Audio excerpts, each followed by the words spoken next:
Welcome everybody to our webinar on DOCSIS proactive network maintenance and some of the benefits there. My name is Rick Uzzi, Vice President of Marketing here at Zquorum.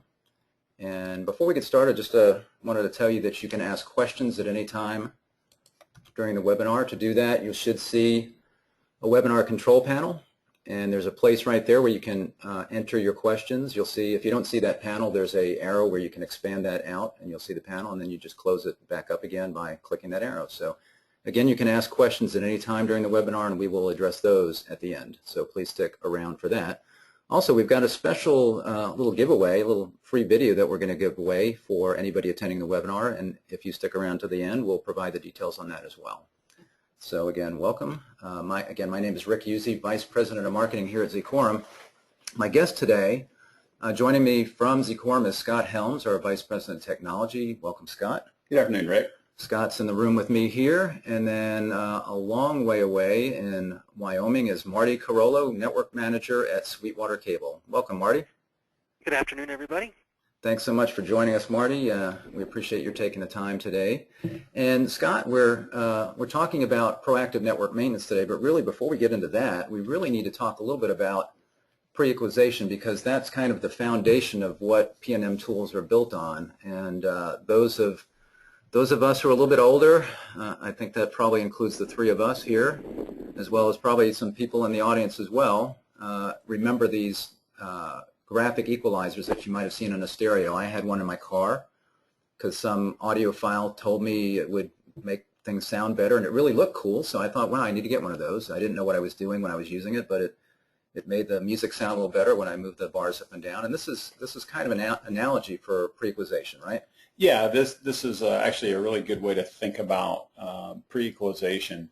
So basically, the CMTS has a number of digital taps. These are not tap units that are physically out in our plant, but these are just points of adjustment that it can make so that each cable modem's transmission back to the CMTS will sound better. Mm-hmm. Marty, did you have one of these? Yeah, absolutely. Had a small little 5-band one in my car and a 10-band at home.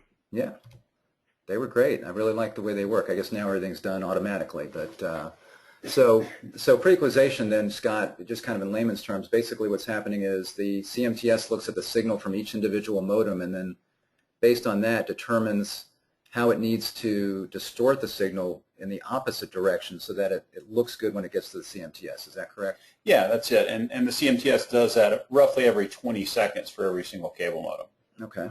And what we're looking at here is, if I'm correct here, we've got on the left the signal coming from the cable modem. So what we're seeing is how the cable modem, this particular modem, and this is one modem over time, how it's adjusting its signal so that when it gets to the CMTS, which we're seeing on the right, it actually is looking better than it would have been, right? That's correct. So each one of those colored lines is an individual polling cycle. Basically, we sampled the pre-equalized and the post-equalized values. So on the left, you actually see what the modem is sending on upstream 35 megahertz. And then on the right side, you're seeing how well the CMTS is receiving that signal. And despite the cable modem's transmission looking pretty goofy, by the time it's getting to the CMTS, it actually looks quite good. We're right at 0 dB and relatively flat. So this is taking a cable modem that certainly would be generating code word errors, maybe not even being online very stably, and turning it into one that's probably behaving quite well from the customer standpoint. Mm-hmm. And down on the bottom here, these are the taps that you were talking about. So again, these are not physical taps. These are kind of representative of in the cable modem, but how it can adjust various parts of the signal, kind of like the sliders. On the exactly. You can think about each one of these, except for position 8, as kind of those sliders. If we had no impairments in the upstream transmission path for this modem, then all of the energy would be in tap position 8. So basically everything would be right here. Now, of course, there's no such thing as a cable plant that doesn't have impairments, and so we have energy in these other taps, and basically this tells us what the cable modem is correcting around, and then gives us some ideas about how persistent it is and also kind of where it's at. Okay. Now this picture here is maybe a little more familiar to folks like Marty and others that are troubleshooting things out in the cable plant. This is a a similar kind of a scenario with a spectrum analyzer, right? Right. Yeah, so this is basically a capture of a single cable modem burst on the upstream. And in the top graph, we can see that we have a tremendous amount of roll-off, and it's quite likely this modem is actually not even able to come online with a signal this badly distorted. And then on the bottom, we can see what happens to that cable, that same burst, or really that same cable modem, when we turn on pre-equalization on that specific interface. So really, pre-equalization can make a big difference regardless of proactive network maintenance. Turning it on, you can have a big impact on your plant. Yeah, just turning on pre-equalization will improve almost every single cable plant out there. I mean, and it's very easy. You can see we have some configuration snippets on how you turn it on. You turn it on every upstream interface, or at least every upstream that you want it enabled on. And it, as we say, has anywhere from 5 to 10 dB improvement in average upstream SNR. Okay. Now there's the one downside, I guess, where if you've got a tool, for example, our True Vision tool or other SNMP diagnostics, when you turn on pre-equalization, then suddenly those diagnostics tools, everything looks a lot better than it did before. Correct? Yeah, I mean that's one of the issues that people will bring up at times, is that when I turn on pre-equalization, what I'm really doing is kind of applying an automatic Band-Aid to some problems, and now I can't see necessarily where some of my problematic areas are, and that causes some people to pause before turning it on. What about you, Marty? Did you have pre-equalization turned on before? No, we didn't. Was that for the same reason of maybe having hidden impairments? Well, yeah, I think there was actually two reasons there. One, we weren't aware of the tool and just exactly what it could do for us. So there was a learning curve there of what it could do. And then the other part of it, once we did understand exactly how much it could do, we were concerned, as Scott said, of how do you go out if it's masking all of these problems? What do you do then? You've lost, if you don't have the tool to go out and hunt it, what do you know to look for? Right. So really, you can turn on pre-equalization, and it's going to make things look better, but it can only go so far. Yeah, there's a limit to what pre-equalization can do, just like there is for any error correction mechanism in a transmission. And that's one of the fears that people have, is I can have a lot of work going on the pre-equalization side, and if I'm not paying attention with a proactive network maintenance tool as to what is going on, and actually going out and addressing the problems, then I can basically run out of error correction and pre-equalization. And the bad part of that is that in a lot of cases you'll silently consume all of the error correction in the other mechanisms that we have, like forward error correction, FEC. Because pre-equalization is a more robust method of doing error correction, once your main tap compression, and we'll go into that in a little detail, really gets about above 1 or above 1.5, you're well beyond what FEC can do. So what can happen is if you exceed your limit in pre-equalization on a specific cable modem, you really have no other protection back there. It's just going to go offline, or at best have a lot of uncorrectable code word errors. So, and we know over time things tend to get worse, not better, right? So yeah, I've yet to see a cable plant that healed itself. Right. All right. So let's talk a little bit now about proactive network maintenance, also known as PNM, and what that is. So basically, we had pre-equalization out there, and somebody figured out how we could leverage that. Yeah. So I'm sure everybody at Cable Labs would like to say that PNM was kind of designed from the beginning, but that's not what happened. A really smart guy who works at Cable Labs named Alberto Campos was looking at the data that was coming back from the coefficients, and he started building some algorithms to see if he could discern what kind of impairments the cable modems were correcting for just by looking at the coefficient data. And they found out that indeed you could do that, and then they created a spec that actually came from a group called the PNM group initially. That group's now called the Ingenious group, and the spec sat around for a couple of years before somebody at Comcast, Larry Walcott and some of the other guys, really grabbed hold of it and said, hey, let's try this out, let's see if it really works, and find out what we can do with it. And they added that capacity to some of their tools, Scout Flux, and have been huge proponents of it ever since. Mm-hmm. Yeah, I've seen Larry at SCT, for example. Right. He's a real, and Comcast, real evangelist for this. Yeah, absolutely. I mean, right? the quote that they use is, it's like printing money. Mm-hmm. So it's really helped them out. And then Time Warner Cable, they've got their Node Slayer product, mm-hmm. right? So these guys have spent countless hours, I guess, figuring out how to make this product work over years. But for smaller providers today, we're going to be talking about tools that are available for them, where they don't need developers and they don't need a lot of equipment, that kind of thing. So what can they do with a PNM tool? So we've got pre-equalization, now we've got a tool. What kinds of things? I guess we've got this pre-equalization data. By analyzing that, there's a lot we can actually learn about the impairments in the plant, right? Right. So the first thing is we can find those devices that are being impaired. And as Marty pointed out, that's really important. When you turn on pre-equalization, you really want to be able to understand what is being corrected for out there so that you can go address it before you basically run out of time. And pre-equalization really works around two specific kinds of impairments that are common in our plant. One being group delay, which is just I have part of my signal arriving at the CMTS outside of the time slot, and the other being microreflections. And of course, we're all very used to dealing with microreflections in the cable plant. But we can also see how bad is the impairment and get an idea of where it's at. And kind of understand those devices that are being impaired by or being affected by the same cable impairment. And all of these things together give us an idea of where we should go work first. Mm-hmm.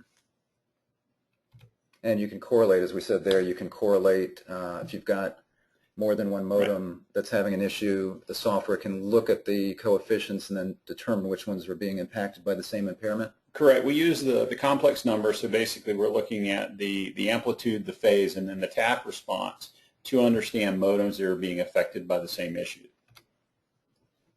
So we can see impairments that are hidden by pre-equalization, which is a benefit there. And this isn't just, as we say, it's multiple customers. It could impact that, but also issues that are maybe just at one particular house, loose connectors, and even a reverse splitter you can see, right? Yeah, we can see, usually a reverse splitter, for example, will create group delay. So it's actually one of the telltales that let us pick that up. But yeah, I mean, the main thing with any proactive network maintenance tool is really to get ahead of problems and try and fix them before you get into, I've got to go out at 2 o'clock in the morning and repair a node, or I've got a problem with an amplifier or corrosion with a connector, and now people are calling at me at Friday night and I've got to go out there and fix it. But yeah, I mean, you get to see problems that are both in the outside plant as well as in the home. And this can be really important because we know as operators that something between 75 and 90% of all the ingress noise that we experience in our cable plant really comes from the home, right? It's specific to our services. But we can't go to everybody's house and knock on the door and say, hey, we'd like to come and examine your in-home wiring and all the splitters and everything and make sure they're all up to par. We couldn't afford to do that even if our customers would let us. Mm-hmm. So the idea here of using a PNM tool for in-house problems is, one, this will really let us fix proactively a lot of the potential sources of ingress, because every micro reflection we eliminate or every source of impedance mismatch we fix, we've really also fixed a source of ingress. So really, you can look at the worst problems in the home, and then you can attack those kind of one at a time through, as you said, your routine maintenance. Right.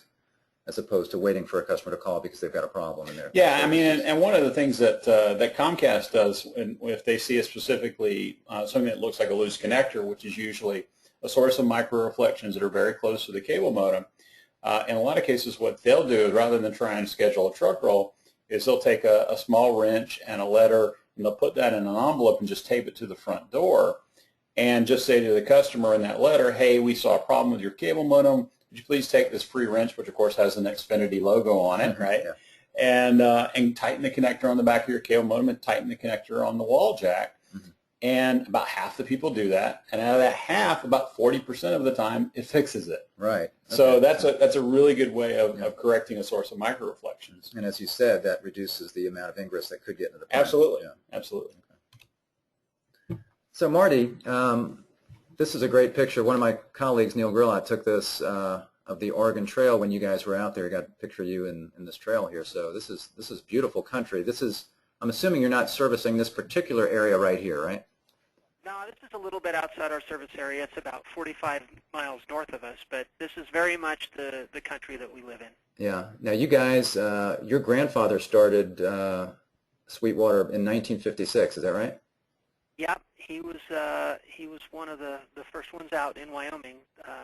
Kind of a hotbed of activity here, and we were part of it from the very beginning. Well, TV is important, so I know he's trying to make the TV service better there, and now today you guys offer digital TV and high-speed internet and voice service to Rock Springs and Green River. So I'm sure you've seen things change over the years, right? Well, we can, and I have to give my kudos out to Zikorum, because without the tools and staff behind it, we certainly wouldn't look as good as we do. Oh, great. Well, thank you for that. I'll send the check in the mail later. So what we're looking at here, you've got a couple of examples where you were, and you're fairly new to the tool, so you guys have gotten it up and running, and you've started looking at. Yeah, we haven't got to the point where we're being proactive yet.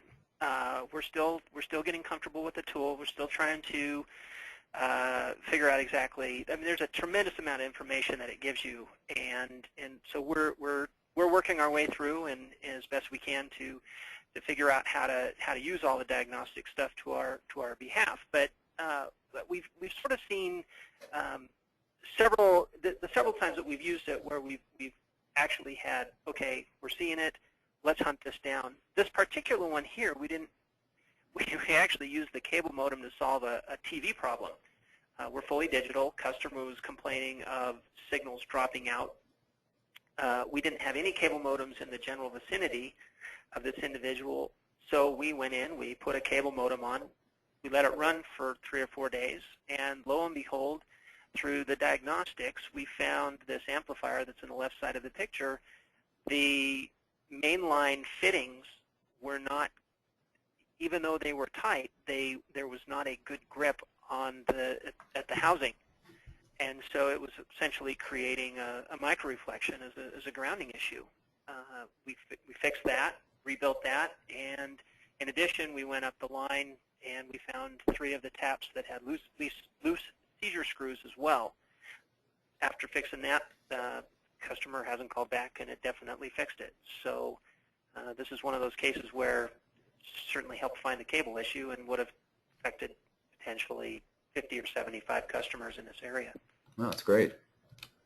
And another situation, you had, I guess you had some trucks that were banging into a cable, which you wouldn't, I mean, me anyway, would not think that would. Yeah, this one was really a strange one to us. A customer was complaining of some cabling, TV issues, but also internet dropping out.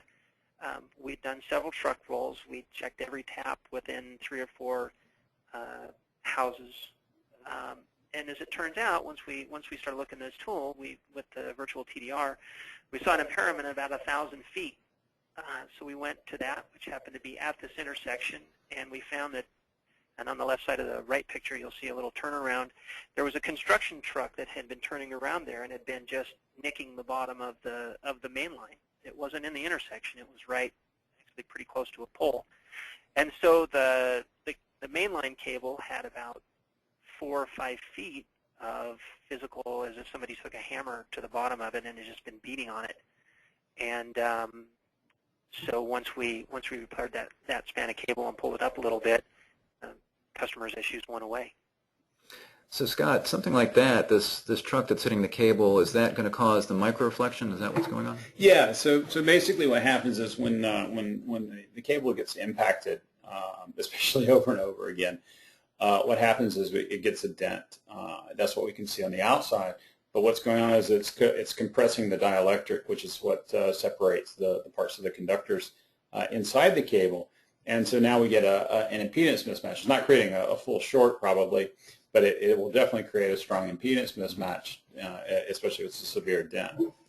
So really, something like this, like Marty was saying, you checked houses nearby and kind of the obvious stuff, this would be something that you'd probably take a really long time to find, except unless you're pointed. Well, we would have never found this. Yeah, you have to go inch by inch, I guess. We had one other one we don't have a picture of, but we had another customer who, and this is an instance of where pre-equalization and what it does with True Vision can hide problems. So we had a customer who was complaining of internet troubles.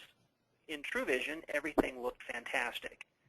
But once we pulled up this and looked back, pulled up the VTDR information, we got a distance. We went to a tap that was approximately the right distance. And I'll be darned if we didn't find both, not one, but both cables going into the entrance fitting of the tap broken. And so that tap had been moving around a little bit.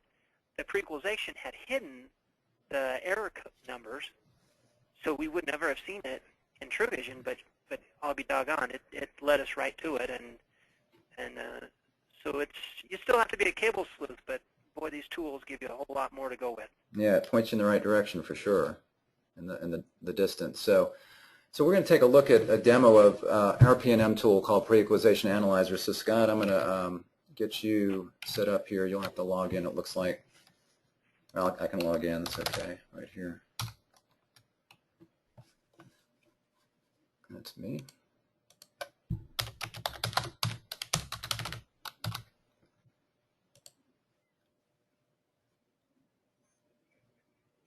So normally you'd select, if you've got more than one CMTS, you'd select the CMTS, and we're in now, Scott, so you can drive. Sure. So once we get into the system, I'm not going to go through a full demo. There is a lot of information here, but I'm just going to try and hit some of the high points. Once we get into the system, there's a couple of different ways that we can look at modems and try and understand where we really need to focus our time and attention. I'm going to run a correlate real quick just to make sure this is up to date in terms of the correlation. But so one way of doing that is what I'm going to pull up in a second, which is looking at modems that have a correlation group. And in this case, we've got some modems in an area that are being affected by the same impairment. And we can look at their in-channel frequency response and see there is some similarity there. Now, this isn't an incredibly strong correlation group. This is correlating off of TAP 11. And we can see all of these guys are seeing a problem as an echo chamber that's about 509 feet wide. So real quickly, that echo chamber, because that's a little confusing, but Sure. describe what, where that echo is going back and forth between, probably. Yeah, so if we think about this, and I'm just going to look at this map for a second just so we can draw a picture. So you can see we have this grouping of modems. So these modems that are in blue, the system is identified as having the same problem. The gray modems that we see are here because they're on the same upstream frequency, but they don't appear to have the same issue. And we can click on some of these and get an idea. Now, and this will happen sometimes. This modem that I just clicked on also has the same issue, but he's probably either just below the threshold or he looks a little bit different to the system, and that's why he's not falling into the correlation group. And the correlation algorithm is something that we tweak constantly. But what we have, and let me check this guy real quick. Yeah, he's also being affected. And he's not showing up. I can tell you exactly why he's not showing up, because he's got such a strong tap response in tap position 9, which is going to be an in-home problem. So what you really have is a correlation group that's right here. And we can look at, I'll pull this back up. And so what we have is we have a problem that's common to all of these modems in blue, plus this guy gray and this guy here, that is about 500, is a micro reflection that is about 509 feet wide. And when I say that, what I'm really talking about is the endpoints of the echo cavity. So if you think about an upstream burst, when the cable modem is sending energy towards the CMTS, when we have a microreflection, what's happening is we've hit an impedance mismatch, and part of that energy that the cable modem is sending to the CMTS has gotten reflected back towards the cable modem. Okay, So it's going to travel back towards the cable modem until it hits something else, right? That could be the tap. It could be the cable modem itself. If it went all the way back, usually that's not common, but it can happen. But it's going to hit something, and then part of that reflected energy will then go forward back towards the CMTS again. And they're called microreflections because they don't reflect the entire signal. They're just reflecting parts of it. But because we understand how fast RF propagates in the coax media, we can then use that coefficient information to understand how far apart those echo chamber, the ends of that echo chamber really are. And that's what that VTDR reading of 509 feet will be. So what I would do in this case is start pulling out my plant map and start trying to understand what's common to these modems that's not common to the other modems in gray, and where I have a minimum span length of 509, probably 510 feet, and start trying to isolate where that's at. Given this grouping, it's quite likely that the tap is one end of this problem. So if I go from the tap and then go out 510 feet, that's probably where my primary echo source is. Okay. So this is looking, so Marty had one correlation group. Right. So he's got other modems on there that are red. So those are in-home, probably isolated? Yeah, there's a couple of things. So I'll go back up to the dashboard. So there's a couple of things to be aware of. So when we're looking at this, and Marty's actually done quite a good bit of work cleaning up his plant, and you can see we've only got 492 red modems. These are our critical modems. 2,700 roughly that are yellow, and 1,693 that are green. So that's the good news. Now the other way to find problematic modems is you can sort by any of this information that's down here. And the first thing I'm going to do is grab my most active modems, right? So I've got really just 4 modems that are above a main tap compression of 1, and really only one that's just really off the scale at 3.4. And so this is this cable modem. Go ahead, Marty. I think that just showed up. I'm sure I've never seen that one. Yeah. Well, I mean, the good news is even though this modem is actually doing a lot in the pre-equalization, we can see all of this activity. We got energy really in taps 1 through 10. So this also tells me this is an in-home problem. When we look at the signal once it gets to the CMTS, it really looks extremely good.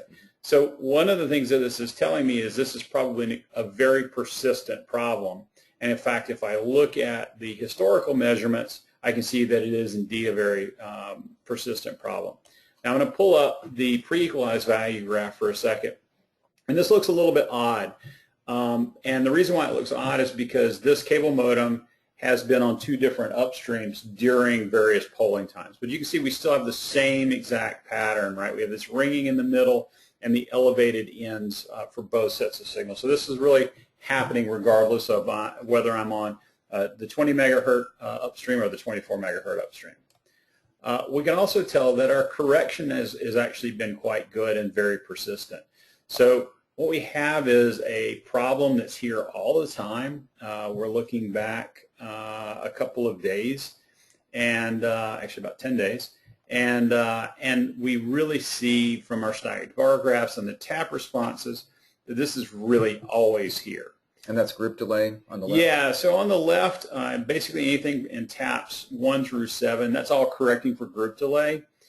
Energy in the taps to the right of the main tap, so 9 through 24, that's all correcting for microreflections. So this is definitely primarily an in-home issue.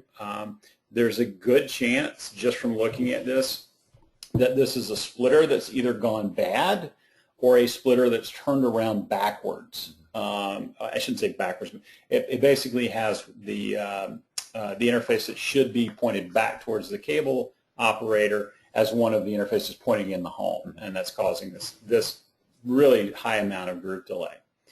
And again, this is a customer that it would be good to attack at some point, but they're not an urgent to fix because pre-equalization is working around the problem. So he can schedule time to go out. And yeah, when you're in an area, if you're gonna have a technician there to do an install, you just want to be aware that, oh, I also have this customer that's over there that I really want to address. Or maybe you just take an area by area and go out and grab, okay, these are these are my worst customers in this quadrant, and I'm going to go and see if I can arrange house calls for them and work on their problem. Okay.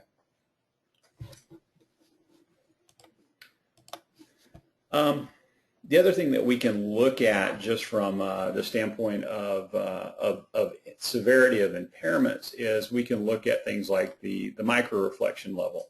Now, microreflections are one of those things that sometimes confuse people because it's a negative number, and so when you say the higher the number, the worse it is. So you have to remember negative 3.8 is higher than negative 5.9. So again, we had a customer who's got, oh, actually this was my example earlier, so I grabbed somebody else, who has a real significant source of microreflections. And in this case, we can see this customer really has a very elevated, tap position 9. Again, this is very persistent, even though this customer has been across 3 different upstream frequencies. And we can see that our TDR number is telling me I really have a problem that is 90 to 95 feet in terms of an echo chamber. Now, when we're dealing with tap positions 9 and 10, this is going to be really a drop-in problem in U.S. plants 95% of the time. And in this case, there's a really good chance, just because we know what our links are and we know this has to be going to the cable modem, there's a good chance that this is actually the main run in the house that goes from either the splitter, or if you have a house amplifier installed, to the wall jack servicing the cable modem. This is actually a great example of where Comcast would put one of those wrenches and letters on their front door and see if it's just a loose connector. Okay. All right. Anything else to see? That's those are the main points on the interface. Okay. Great. So we talked about a correlation group. I also just wanted to show this picture. I had grabbed this off of another provider that I thought was pretty interesting because I thought it was so consistent. So this is a correlation group here, correct? Yeah. So this is another correlation group, and this is it's nice when they're this clear because these become really easy to track down. There are sometimes when the correlation groups aren't as strong. In other words, the impairment's not as strong. Yeah. It can be harder to go find the problem. This case. Again, there's a pretty good chance that this is a tap just by looking at the groupings and where the tap masks are. So there's a good chance that it's the tap itself that's the main source of microreflections. And if a customer has a serious in-home problem, plus maybe something outside in the plant, it may not show up as strongly that way. Yeah, one of the challenges when you have a lot of problems in taps 9 and 10. That can actually mask some of the problems that are out in the outside plant, or make it harder for PEA to actually correlate modems. Because even though we don't use taps 9 and 10 for correlation, the frequency response and the tap masks are the sum of all of the signal as it passes through the cable plant from the modem to the CMTS. So it has an impact on the math, even though we exclude taps 9 and 10 for correlation. So yeah, correcting in-home problems will quite often reveal a correlation group. And the correlation group was really there. It's just because of the variability in the in-home problems, we couldn't see it. So that's just another reason to, just through your routine maintenance, go out and fix these things as you can. So just kind of a summary of what PNM can do. Of course, you're going to be more efficient in your operations because, as you said, you don't have this break-fix kind of thing going on. You basically schedule your maintenance and fix these things when you're not under pressure to get it done. So you're going to lower your maintenance cost, really reducing future outages. I mean, if you can get these impairments that are affecting not just one customer, but maybe a handful or more, you can really make a difference there, right? Yeah, absolutely. I mean, if you can think about how often maintenances don't go well, right? Or you get out to a location to try and fix something and realize you don't have the part that you need. We usually have a complete set of fittings and all of those pieces, but if you go out and you realize, wow, I've got an amplifier that's bad, I may or may not have a spare amplifier, or I go to a location and I actually need a 12-drop tap unit, and I don't have one in my truck because they're not common in my plant. There's a lot of things out there that being able to schedule makes it much better than again a break-fix scenario where you're reacting to a problem. And again, we can reduce the ingress points, so they're going to run a cleaner Right. plant. And then, in general, increased customer satisfaction, and of course that would mean reduced churn, maybe more referrals. Marty, have you guys seen an impact both from turning on, I guess, pre-equalization? That's going to help, plus being able to fix some of these issues with PNM?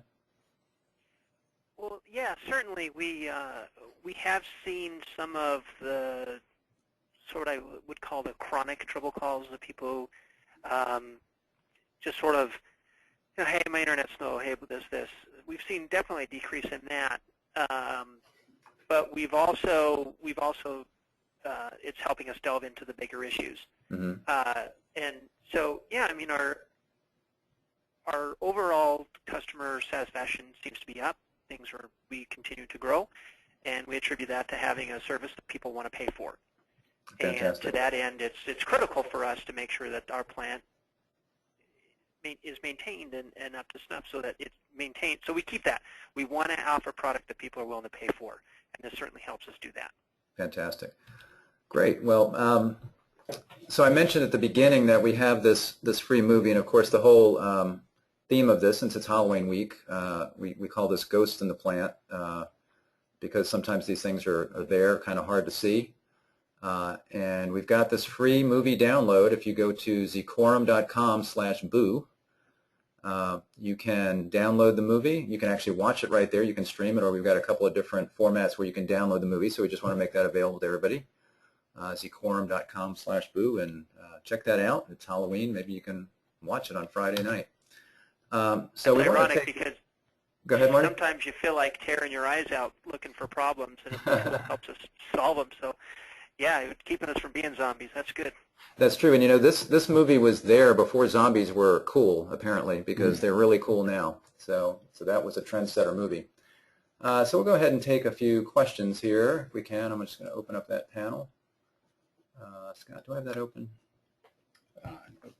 Yeah, go ahead. Okay, and this is questions here. I think I see something. Oh yeah, I do. Hold on. No, that's who's joined. So stand by, folks. There it is. I got the wrong one. Okay. All right, so let's take a couple of questions. So what are the required versions of DOCSIS on the CMTS and CPE? Yeah, so pre-equalization became part of the spec in DOCSIS 1.1, but at that point we were only dealing with a total of 8 taps. In DOCSIS 2 it was increased to 24 taps. So really any system that has at least a majority of 1.1 modems, preferably a majority of 2.0 or newer modems, is what we're looking for. Okay. Most compatible DOCSIS compatible CMTS? Yeah, any CMTS that is certified by Cable Labs will support pre-equalization, and we've run it against all of the major CMTS brands. Okay. Can you get data from set-top boxes as well as cable modems? That can be a little bit challenging. It's kind of a variable. If they're doing, if the set-top box is doing DSG and basically embedded cable modems for their upstream communication, then the answer is yes. In a lot of cases, we're still kind of doing out-of-band upstreams for the set-top boxes, and in that case, no. Okay. You mentioned DOCSIS. So DOCSIS 2. DOCSIS 3. What about DOCSIS 3.1? Will this tool support that? Yeah. So 3.1 is actually really exciting for everybody involved with proactive network maintenance. And the reason why it's so exciting is because we have for the first time we're actually putting the PNM MIBs and all of the requirements into the main specification. PNM just was something that we came up with, and it worked, and most of the time, and we dealt with any of the quirks. And now, because it's going to be an official part of the spec and it will be part of the certification process, it'll be more reliable. there are also more pieces that are available in terms of data. We don't have time to get into all of those things, but there's actually a lot more functionality in 3.1 PNM than there is in the earlier versions. Okay. Jared's asking, can you layer your plant records on the map in the interface? We're actually working on that. We're trying to find the best way of doing that, and that's an active investigation. The challenge that we've run into is that there's no one answer for how people are storing their plant maps, and so we're having to find a way of doing that covers as many possible scenarios as we can. Eric, and that would be is that the strand map that they're Yeah, talking those are the about? strand So that maps. way you could see, if you got a correlation group, you could see the map and yeah, you can see there's where. a tap there, there's a splitter at a certain location. It makes it easier to narrow down. In a lot of cases what happens is the person who looks at the PNM tool is not necessarily the guy who goes out and fixes the problem. A lot of cases it's the person who's responsible for plant maintenance. They'll use the PNM tool, they'll look at their plant map, and they'll go, oh, okay, I think I know where that problem's probably at. And then they'll give their technician 3 or 4 places to check. Now that's not foolproof by any stretch, but that'll let you get a lot of repairs done without having to have your best and brightest actually out in the field all the time. Okay. Eric asks, are we able to turn off pre-equalization at times to check the plant in its natural state? So I guess he's saying if they've got it turned on, can they turn it off and then see what's going on? Yeah, you can, absolutely. And in fact, that's something that people have done occasionally. The only downside to that is if you have modems that are kind of hanging on the edge because of pre-equalization and you turn it off, they're going to go offline. Right, yeah. So if you're going to do that, you really want to do it kind of as a maintenance window. Kind of the way that we, in a lot of cases, would turn modulation rates up. Like if we're not sure if an upstream could handle QAM 16, we might turn that on during a low point in time in terms of consumption, and then gradually bump up. I should say QAM 64, bump up the modulation rate to make sure we're not losing a lot of modems. So why would somebody want to do that? Would that be if they didn't have a PNM tool? Yeah, if you didn't have a PNM tool and you wanted to take a snapshot of the plant and understand, okay, where are my modems at that are problematic? It's kind of a workaround. Okay. So I run pre-equalization most of the time, and I turn it off to gather statistics. So it'll tell you which modems are having problems, but it's not going to tell you specifically where, maybe. Or yeah, you're still not going to get the correlation. You just know I've got modems that are generating uncorrectable code word errors and have low SNR and those kinds of things. Yes, but then you need to still try to figure out where that is.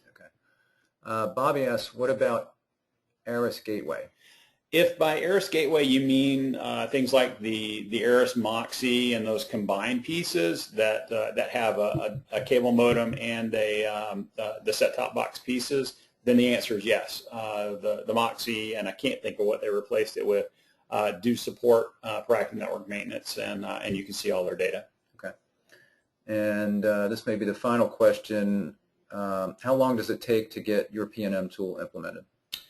It usually only takes a few days. Now, of course, this depends on how many CMTSs are in play, how many devices we have to get, also how we get customer information. Some of those things can take longer, but usually it's only a few days. Okay.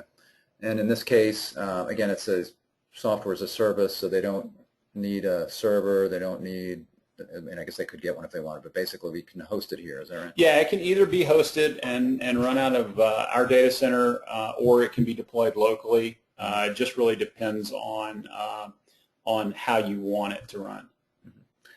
Let's see, Eric again asked, is this program incorporated into the Android app? Is he talking about Technician? Yeah, he's talking about that. Okay. Not yet. That is one of the plans, is to get that information into the mobile app. You can bring up the PNM page in a mobile browser and give that a whirl.